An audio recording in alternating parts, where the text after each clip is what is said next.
Aunty আমায় কিছু ভিক্ষা দাও না, মায়ের ওষুধ কিনবো। আরে ওঠো, এগুলো এদের ধান্দা। দাঁড়াও আবেগ, চলো তোমার মায়ের কি হয়েছে দেখো। চলো। पिक्चर अभी बाकी है। মা, ও মা, মা দেখো কারা এসেছে। আবেগ তুমি তুমি কি একে চেনো? না, আমি একে চিনি না নিপা। তুমি কোথায় চলে গেছিলে আবেগ? আপনার ভুল হচ্ছে। নিপা, নিপা, নিপা, আমার কথাটা একবার শোনো। কি বলেছিলে? আমি তোমার প্রথম প্রেম। আবেগ, এই কে আপনি? আপনাকে আমি চিনি না। আমাকে স্পর্শ করে দেখো, তোমার সব মনে পড়ে যাবে। দাঁড়াও নিপা, চেন পড়ে গেছে। ও শুভ, ভাল লাগে না ব্যাং। ভিখারির সাথে প্রেম করলে তোমাকে সাইকেলেই চড়তে হবে নিপা। আমাকে বিয়ে করো, আমি তোমাকে রাজরানী করে রাখবো। তাই চলো, এই ভিখারির সাথে আমি থাকবো না। নিপা, নিপা, আজ আমি গরিব বলে তুমি আমার ভালোবাসাকে কেড়ে নিলে। এর বদলা আমি নেবো আবেগ দত্ত। ওই তো আসছে, এই তরোয়াল দিয়ে ওর মুন্ডু কাটবো। এই কে রে? তবে রে ভিখারি। শুভ, এ কি, কে তুমি? ওই লোকটা তোমাকে গুলি করলো কেন?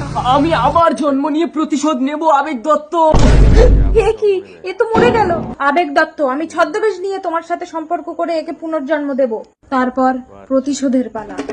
কে তুমি? ছদ্মবেশে আমাকে এই নির্জন ফাঁকা জায়গায় ডাকলে কেন? আমি তোমাকে কাছে পেতে চাই। কদিন পরেই নিপার সাথে আমার বিয়ে। তোমার নিপা কিছু জানতেই পারবে না।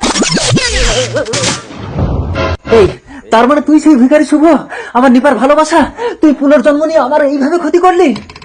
নিপা, সরে যাও, একটা মেয়ের সাথে সম্পর্ক করে তুমি সন্তানের জন্ম দিয়ে আমাকে বিয়ে করতে চেয়েছিলে। শুভ, আমি তোমার ছিলাম, এ জন্মেও আমি তোমারই আছি। নিপা, খবরদার, সম্পর্কে আমি তোমার পুত্রবধূ হই।